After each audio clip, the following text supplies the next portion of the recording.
Be, being, been. How these be form verbs are used in English we are going to see in this video. First, be. Be is used in imperative sentences.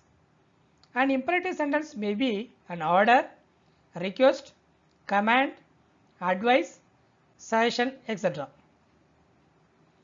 Examples: be polite, be obedient, be careful, be responsible, be active. Next, be is used in negative sentences with do verb. Don't be careless, don't be childish, don't be rude, don't be innocent, don't be proud. Next, be is used with modal auxiliaries. I will be there in next 10 minutes. She may be a lawyer. It might be wrong. He must be the criminal.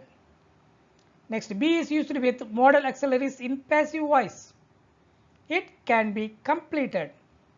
The project can be completed by next month. Be is used with modal auxiliaries in continuous form. She will be waiting for me. They must be coming. It might be raining. She may be sleeping. Next, being and been. Being. Being a policeman, don't do crime.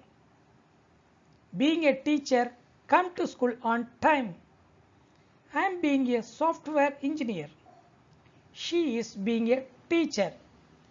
Last two sentences are in continuous form. Next, been. I have been in America for 5 years. He has been a teacher since 2018. They have been working here for 10 years.